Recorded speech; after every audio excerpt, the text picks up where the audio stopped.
सभी भाइयों को नमस्कार। मैं अशोक जरोटिया। हरियाणा पुलिस के आईपीएस वाई पूर्ण कुमार ने आत्महत्या की। उसके कुछ दिन बाद एएसआई संदीप ने आत्महत्या की और मामला उजागर हुआ भ्रष्टाचार को लेकर के। हरियाणा पुलिस ने 2 अधिकारी खो दिए और 2 पीड़ित परिवारों ने अपने घर के सदस्य खो दिए। देश के नागरिकों को नेताओं ने अपने हिसाब से गुमराह किया अपने फायदे के लिए, और ये ड्रामा चला कई दिन तक हरियाणा प्रांत के अंदर। और जो नेता थे उन्होंने बयान दिए आप अपने स्वार्थ के लिए, आप अपनी राजनीति करने के लिए। इसी तरह से जो समाज के नेता थे उन्होंने भी अपने स्वार्थ के आधार पर बयान दिए। लेकिन जो मूल कारण था ना, उस विषय पर किसी भी नेता ने कोई चर्चा नहीं की। पुलिस अधिकारी हर 10-20 दिन में कोई न कोई आत्महत्या कर रहा है, उसके बारे में किसी को कोई चिंता नहीं है। सभी को चिंता अपने वोट बैंक की, अपने निजी स्वार्थ की और अपने यानी एक तरह से उन्नति की, अपने खुद के फायदे की, समाज में शांति व्यवस्था की। जो भाई इस तरह काम कर रहे हैं उनके परिवारों के बारे में, उनकी ड्यूटी के बारे में किसी नेता और किसी सामाजिक संगठन के प्रधान के पास, किसी मीडिया चैनलों के पास कोई समय नहीं है सोचने के लिए। मैं यहाँ सभी देशवासियों को बताना चाह रहा हूँ, पहले भी मैंने कई बार भ्रष्टाचार के मामले में वीडियो डाले हैं, अब फिर डाल रहा हूँ। इसका मूल कारण है भाई भ्रष्टाचार, और इस मुद्दे पर कोई बात नहीं करता। कई जो नौकरशाह उन्होंने भी सुसाइड की है, कई की जो पत्नी है उन्होंने अपने पतियों को मारा भी है, जिसमें आईपीएस आईएएस अधिकारी उनकी पत्नियों ने पतियों की हत्या भी की है। कुल मिला के जो टोटल निचोड़ आता है तो वो आता भ्रष्टाचार। कहीं रिटायर के बाद संपत्ति का बंटवारा है, उसमें एक दूसरे को मार रहे हैं, कहीं पैसे का बंटवारा है उसमें एक दूसरे को मार रहे हैं। तो कुल मिलाकर बात क्या है, भ्रष्टाचार। और जो मैं बार बार भ्रष्टाचार कह रहा हूं उसको पुख्ता कर दिया। जो ये मामला चल रहा था हरियाणा पुलिस के जो अधिकारियों ने सुसाइड करी थी, उसके बाद रोपड़ रेंज के जो डीआईजी है वो भी आईपीएस अधिकारी है, वो 8 लाख रुपए की रिश्वत मांगते हुए गिरफ्तार हुए हैं। उसके घर से कई करोड़ रुपए नगद मिल रहे हैं, कई करोड़ की ज्वेलरी मिल रही है और कई करोड़ की प्रॉपर्टी मिल रही है, विदेशी शराब मिल रही है और विदेशी करेंसी मिली है, कई चीजें मिली है, यानी अपार संपत्ति। और पैसे नगद इतने मिले कि सीबीआई ने भाई गिनने के लिए मशीन मंगवानी पड़ी। सरकारी नौकर को लिमिट की तनख्वाह मिलती है, उसके पास तनख्वाह से जुड़े हुए या घर की संपत्ति या पैसे इतने नहीं होते। सरकार ने कानून भी बना दिया, अगर भाई इतने से ज्यादा कैश घर पे नहीं रखोगे। और आईपीएस अधिकारी कानून के जानने में घर से कई करोड़ रुपए बरामद हुए। इस विषय पे किसी नेता के पास सोचने का टाइम नहीं है, किसी अधिवक्ता महोदय के पास टाइम नहीं है, किसी जज के पास टाइम नहीं इस विषय पे बोलने के लिए, और ना किसी मीडिया बंधु पे। और जो देश की जो मेन स्ट्रीम मीडिया है उसके पास तो समय ही नहीं। सबको अपनी टीआरपी चाहिए, अपना फायदा चाहिए और अपना यानी कि खुद ये परिवार की ग्रोथ चाहिए। आम आदमी के लिए, आम नागरिक के लिए सोचने का टाइम किसी भी नेता या संवैधानिक पद पर बैठे नौकरशाह के पास नहीं है। इसी तरह से हर 2-4-6 महीने में या 10 दिन में 15 दिन में कोई न कोई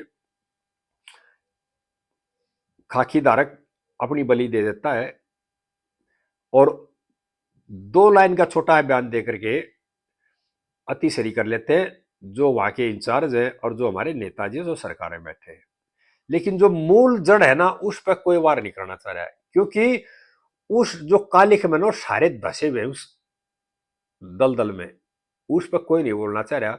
और ये दलदल देश को पतन की तरफ ले जाएगी एक दिन, क्योंकि परिवारों में जिस तरह से बिखराव हो रहे हैं वो इस भ्रष्टाचार की देन है, समाज में जो बिखराव आ रहा है वो इस भ्रष्टाचार की देन है, और प्रशासन में जो झगड़े हो गए वो भ्रष्टाचार है, एक दूसरे के अधिकारी इज्जत नहीं करते वो भ्रष्टाचार की देन है।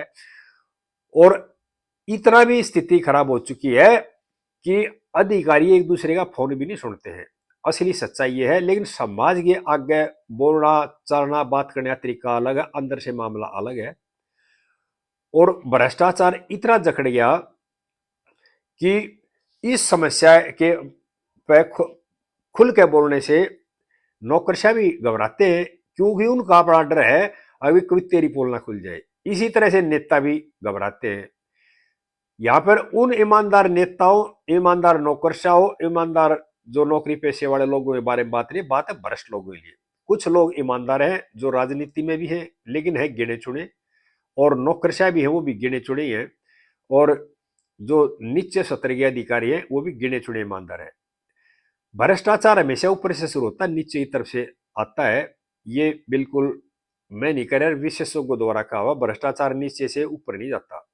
अगर अधिकारी ईमानदार होगा तो नीचे वाले की हिम्मत नहीं, अब वो भ्रष्टाचार कर लेगा। चोरी छुपे कर लेगा तो थोड़ा बहुत कर सकता है, लेकिन उसका पता लग जाएगा कुछ दिन के बाद में। लेकिन जब उच्च अधिकारी भ्रष्टाचार हो जाए, सरकार में बैठे हुए जो नेता भ्रष्ट हो जाए, मंत्री भ्रष्ट हो जाए, तो उसका जो फैसला करने वाला कौन होगा भाई, और कौन उनके खिलाफ शिकायत करेगा और कौन उनके खिलाफ जांच करेगा? वो उसकी मेयर करेगा, वो उसको बचाएगा, वो उसको बचाएगा। और ये भ्रष्टाचार की जड़ न्यायपालिका तक भी पहुंच गई, और न्यायपालिका का भी हाल आपने देख लिया। जजों के घर से दुनिया भर के नोट जुड़े मिलते हैं। और ये जो मामला है ये धीरे धीरे इतना घर कर गया, इसके नतीजे आने शुरू हो गए हैं। और अब मैं यहां सभी देशवासियों को बताना चाह रहा हूं, ठीक है, अब जो मामला उठा, जो सुर्खियों में आया, उसका कारण ये हो गया, एक बड़े अधिकारी ने आत्महत्या कर ली थी। छोटे अधिकारी हर दूसरे तीसरे दिन करते हैं, लेकिन उनके मामले उठते नहीं। और उनके क्या है, वो भी इसी पीड़ा से आहत होकर सुसाइड करते हैं, क्योंकि अफसरों का प्रेशर, काम का प्रेशर, और कुछ ईमानदार है जो भ्रष्टाचार ना करना चाहते, उनके ऊपर दबाव, इस उसमें भी सुसाइड करते हैं। और ये हर 2-4-10 दिन में खबर आती है इस तरह की। और ये कह रहे हैं कि बेरोजगारी बढ़ रही है, वो भी देश में गरीबी हो रही है, वो भी सारा काम भ्रष्टाचार है। कि कुछ लोगों ने मिलकर के, जो समाज के, देश के 2 या 3% लोग हैं जिन्होंने देश की संपत्ति में एकदम से कब्जा कर लिया। उसमें मैं वर्ग के आधार पर नहीं कह रहा, नेता तो बांटेंगे वर्ग के आधार पर, मैं यहां कह रहा हूं जिसको भी मौका मिल रहा है, चाहे वो नेता हो, चाहे वो नौकरशाह हो, चाहे वो क्लर्क हो, चाहे वो अधिकारी हो, चाहे कोई समाज से हो, जिसको जहां मौका मिल रहा है वो सबसे पहले भला देखता अपना और अपने परिवार का। आम आदमी से उसका कोई लेना देना है, और यानी उसका कभी पूरा पेट भरता ही नहीं। इतना होगा तो और आगे उसकी इच्छाएं कभी भी पूरी नहीं होती। और अब क्या है, वो कहते हैं ना, अब जो गलत कमाया हुआ धन है ना, वो आदमी की जान का जंजाल बनता है। और ये जाल का जंजाल बनने लगे, क्यों? इसमें विरोध होना शुरू हो गया।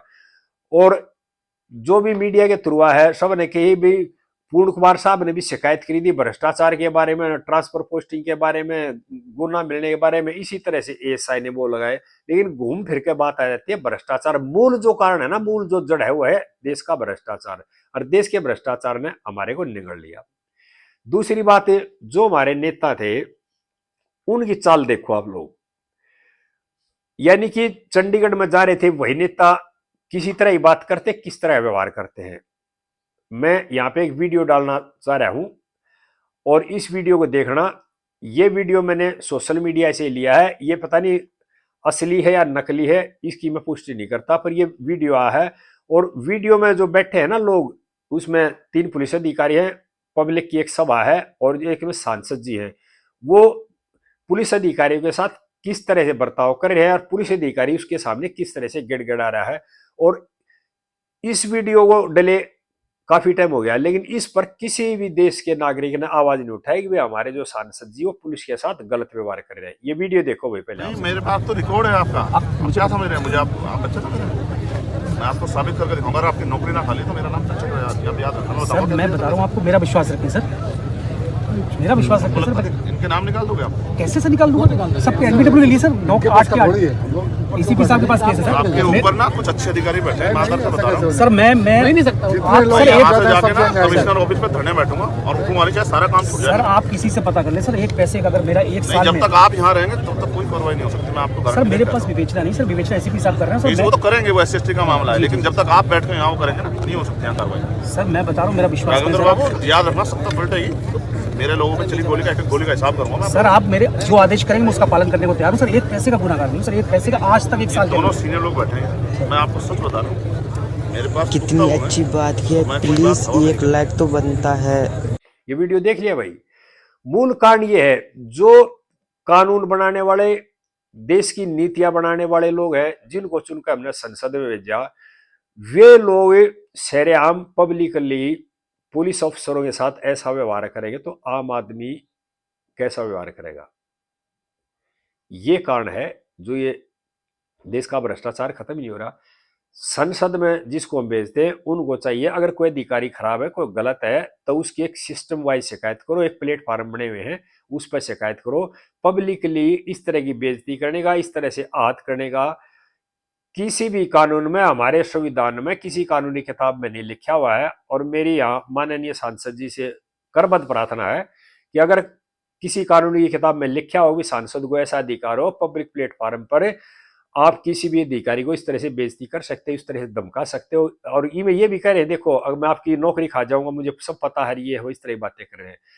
और यही कारण है अगर जो खाकी का जो मनोबल दिन प्रतिदिन गिरता जा रहा है और लोग रास्ता दूसरा चुन रहे हैं। और भ्रष्टाचार की बात एक और बताता हूं देशवासियों, देश में क्या हो गया, ये हर वर्ग के लोग हैं, नौकरशाही में भी, नेतागिरी में भी आप अपने परिवारों ने कब्जा कर लिया। जो परिवार राजनीति में आगे उन अपने परिवार, अपने रिश्तेदार, जो नौकरी में आगे उन अपने बच्चे, अपने रिश्तेदार। आम जो गरीब आदमी है ना, उसका जो हक था ना, उसको छीन लिया अपना पेट भरने के लिए, और जनता को कर दिया गुमराह करना शुरू। और हमारे देश का भी दुर्भाग्य है कि हमारे देश की जनता भी उनकी बातों में आ जाती है। देश के आम नागरिक से प्रार्थना है, इनकी बातों में ना आए और इनसे सवाल जवाब करने लग जाओ। अगर जब इनसे सवाल जवाब करने लग जाओ, जब आप ये सोचने लग जाओगे इस आदमी को हमने कल चुन के भेजा था संसद में और ये हमारा ही जैसा था, कुछ दिनों के पास मैं इसके पास इतनी अपार संपत्ति कहां से आएगी, इनके पास मशीन नहीं लग रही, ये भ्रष्टाचार की संपत्ति है, ये देश के हर नागरिक का हिस्सा है, वो ये खा रहे हैं। इसमें देश के नौकरशाह भी हैं, देश के राजनेता भी हैं और देश के न्यायिक अधिकारी भी हैं। और ईमानदारी जो है लोग भी कम है और उनकी आवाज को दबा जा रहा है। जैसे ही कोई इस तरह का मुद्दा आता है, ये लोग देश की जनता को गुमराह करते हैं, जातिवाद में और वर्गवाद में हमारे लोगों को बांट करके।